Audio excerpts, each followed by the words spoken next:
Hello there. It's time to start building the nightstands. My lumber that I have left from the previous builds is rather short. I can make it work, but I'm trying to make a few bigger boards or panels using these. Let's see how many I can do. The reason is that if I can use the longer material, I can make the miter edges as waterfall when the grain match will be just nicer to the eye. But I probably don't have enough for two, so the other box will be just done with what I have. But that's fine. So let's start. Luckily, I was able to find one thicker board which I milled down to the dimensions I needed, so I can make the other miter box as well with the waterfall edges, so all good with that one. So here you see me milling the lumber so that I have everything that I need for building these nightstands. Now I'm using a very traditional way of using dominoes when doing the glue ups for the panels. It's basically a technique I use every single time I can. Is it really mandatory with these kind of simple panels? No, but then again, I think it makes life a lot easier when you start doing the glue up, so that's why I use it every single time I can. It only takes a few minutes to do it with a domino, so really not big of an issue.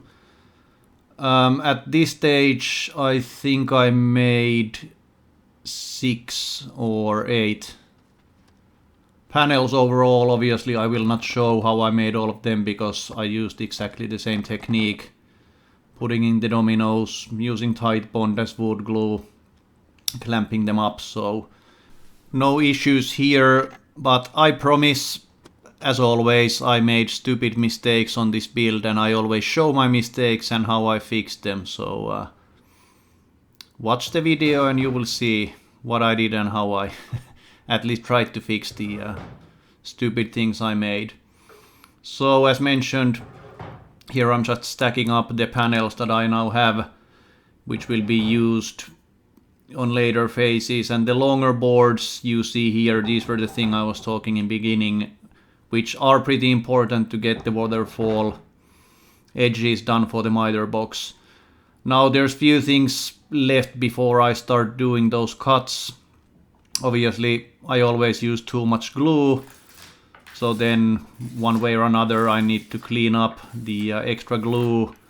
I'm using my chisel, I'm using my card scraper, basically whatever I have. Then after I got most of it out, I also used my sander just to get the bumps out, because I didn't want any problems on the next phases when I start doing the important cuts leading up to the miter box. So this is just a quick cleanup. By no means is this final sanding or even close to it, but as mentioned, this is just to make these cuts easier. So here I'm using my crosscut sled with a stop lock to make the initial cuts that I will need, and this phase also went without any problems, but as mentioned, stupid mistakes are always done, at least by me, so watch on. Now I have my pieces cut. Next step, I need to make the miter cuts on my table. And I've said on many of my videos, I don't do this full time. I don't even consider myself a woodworker. It's still an expensive hobby. And one thing I have never done is to build a mitered box. So I'm fairly certain that I will make up some kind of mistake here, but I'll try to be careful. I'll show how I draw the angles, what I need to cut. For someone who has done this many times, it's probably very easy. But for me, as mentioned, doing it for the first time, I want to be super careful. Hopefully I get it done correctly. Spoiler alert, I didn't make any mistakes here yet either. But this is where you see the idea how the grain will continue to the sides. And as I mentioned, I've never done this kind of box before. So I just needed to draw the angles in which I need to cut it. Being the first time without these, I'm fairly certain that I would have made some mistake. For me at least, it's hard to kind of see the angles in my head, so I just needed the drawings. But technically, very standard thing. So doing the 45-degree angle cuts with a table saw, as mentioned, all went well with this one. So to my surprise, I didn't do any cuts in the wrong direction, which would have been a bit of a difficult thing because I didn't have any spare ash basically, so I would have needed to go and buy more if I made a mistake. But all good. So now when everything has been cut to the final length or dimensions, I decided to use dominoes here as well. I was kind of thinking that without dominoes, the glue up might be somewhat difficult when I apply the clamp pressure. And I think the decision was correct, because having the dominoes there to give a bit of an extra support made life a lot easier. But before doing the glue up, I decided to add the edge profile at this phase, because I think it's much easier to do it now instead of after the box has been glued up. So I'm adding this round over to the front side just to make it look a bit more visually appealing. And then I also already made the cut for the back panel.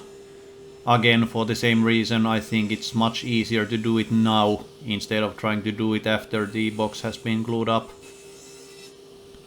And there is a reason why I'm always standing a bit to the side when I'm doing anything with a table. So here's a good example, because you see when I do the cut off piece actually flies out pretty quickly from that one. So it wouldn't be lethal or anything, but it wouldn't feel nice to get that hit on your belly. So just a good practice to make sure that you are not standing in front of the cut line. And the same thing happened basically with every single panel I cut. For the dominoes, I used a tight hole for always one side, and then I used a wider hole for the piece that goes next to it, just to give me a bit of wiggle room when I'm doing this glue up. And you do see me when I put these pieces together that I actually use that leeway a bit. So here when I put it here, I now have the ability to push it like a few millimeters ahead to make sure that it's in the correct place. So for someone who knows what they're doing and who's a professional, yeah, probably tight setting on both would work. But for me, it really helps when Domino lets you do this wider setting to give this kind of flexibility when you do the glue up. And then I've seen this technique used a few times where you just push the corner with whatever screwdriver or anything, and then quick sanding, and then the joint is, if not perfect, to my skill level it was as perfect as I could make it, so I was very happy with it. This is my fourth piece I built using Foureyes plans, and I kind of know the techniques already that they do, and they give very good instructions. They give guidance how to build these templates, and I really like their plans. It's I pay for them with my own money. This is not a paid commercial, but they really are like woodworking course instead of a plan. So I mean, in case you're interested, I would really recommend buying plans from Foureyes, because for a beginner builder like me, the instructions are so good that they teach how to build these jigs, how to make the cuts, how to make sure that all the weird angles that they always have in their legs and pieces of furniture just makes life a lot easier. I could never build this yet or design this by my own, so using their plans, just yeah, it is a fun to build. So here I'm working on the legs and very standard techniques here. So after I have the first leg done, I'm using that as a template to copy the form to all the other legs. Very common technique used in basically all Foureyes plans and their courses. So just something I'm getting better at this all the time. I still make mistakes. I even made a mistake here that you can see soon. But first, now that I have all my legs done and dominoes added to those joints as well, it's time to glue them up. And this was very easy one because basically I only need one clamp to make everything fit together. So far so good. But the first mistake that happened when doing those router or template routing is coming up. But there are more mistakes coming. So up until now everything has been going fairly well. Before going there, there's one more phase where I added the profile to the front of the leg by using the biggest roundover I have in my collection. So I did this in multiple passes because I'm fairly certain that if I would have gone all the way with one pass, some problems would have come. So this went fine. No issues with that one, but at this phase 3 of the 4 legs are basically perfect as I can make them. But on the 4th one you will now see what happened when I was using the router. So a piece was cut off and I didn't find it. So there's few options. I can either completely remake it or try to patch it. And I decided to try to apply a patch here. And the way I'm doing it is first by trying to level it with a chisel and then using pretty, I don't know, not recommended techniques, cutting it with my bandsaw. I tried to do grain matching, which wasn't perfect, but I mean, this is furniture that I'm building for myself, so it's fine. But anyway, I'm just gluing it here, then attaching tape to get some clamping pressure. So obviously this is not part of their plans because they don't make these kind of mistakes. But as a beginner builder, it happens, it's not a big deal. Moving on, so here I'm making the lower shelf for the nightstands, and on that one as well I'm adding similar roundover to what I've been using on other parts of the build. I think it makes things look nice and consistent. Nothing that special here. But again, I think it's easier to do it now than trying to do it after the glue up has been done, because getting to these corners with a router isn't really possible, so then you would need to chisel it out and hand sand everything. Just sometimes the order of things makes a big difference, but here you see the edge profile that I just did on the router. So basically the phase I'm doing now is I'm gluing up the legs so that I will be ready to attach the boxes and start working on finalizing this build. As part of this phase, I also now cut the patch out and then I just used my sander quickly to get it done. So yeah, this is something that you can see in the finalized piece as well. But then again, after the box is sitting on these legs, it's almost invisible. So I'm fairly happy with it. And then it was time to start attaching the legs to the miter box. And the way I decided to do it was just to put it on there with a one clamp, and then I didn't even add any glue here. I'm just putting 3 screws per leg. I think it's strong enough because thinking about this box, no one will be standing on it. So moving ahead, now is time to build the box inside the miter box, and I will not show this in detail. This is a very standard plywood box, but here one more mistake for you. Not the last one, but something stupid from me yet again.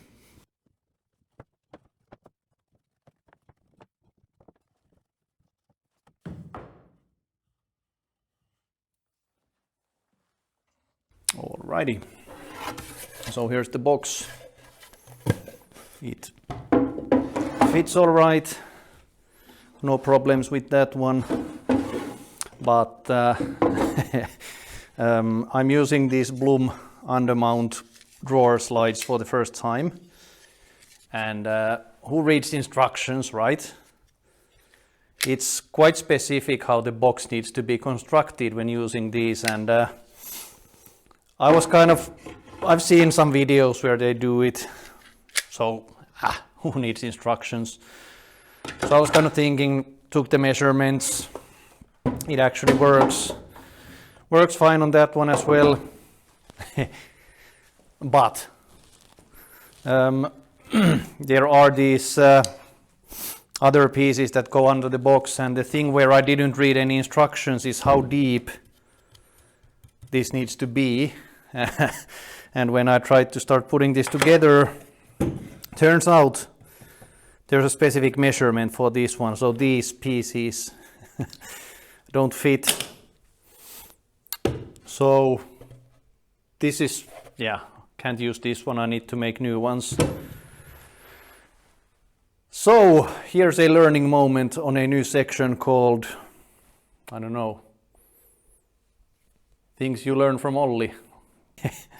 So the learning is read instructions.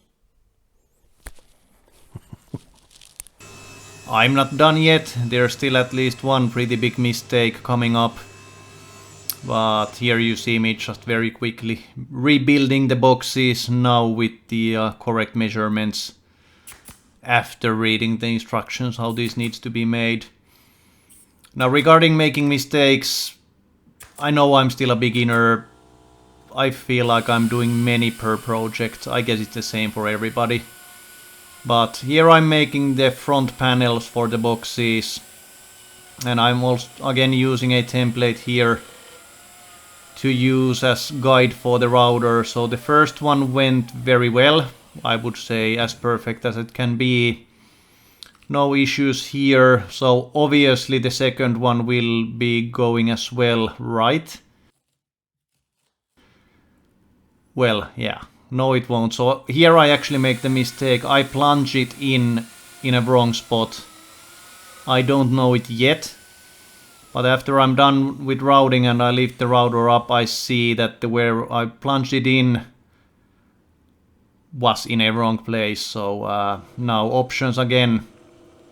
Make a new panel or try to fix it. And as this is furniture for myself, I wanted to try out if I can make the fix by using this plug cutter.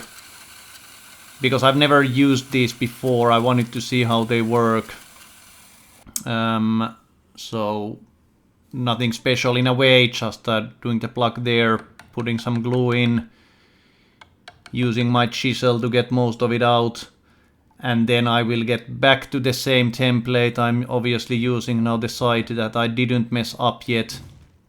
And doing the same cut with a router. So like the one fix before, it's fine. It wasn't perfect. I misaligned the grain a bit. You can see the glue line, but then again, I'm fairly happy with how it turned out. So yes, you can see it, but if you don't really watch carefully, it's also very easy to miss in the finalized piece. Moving on. So for the handles, I decided to use walnut. In the cores they were using brass. I tested out with brass, but I actually wanted more contrast into how the handle is done, which is the reason why I decided to go with walnut. And I'm happy with my decision. I just like the way it looks in the end. So here you will see I'm fitting the front panel, and you see the groove that I did with a router. where I will be putting the mentioned walnut handle. Just before going there, I wanted to make sure that everything works out. And here I'm doing kind of real-time fitting.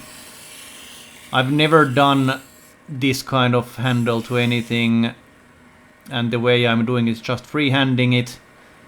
And now I'm just turning the camera to try out how well it fits, and this is, to my skill level, a perfect fit. I was actually surprised on myself, because just putting it in, I'm able to lift the whole front panel up, which means it is a very, very tight fit.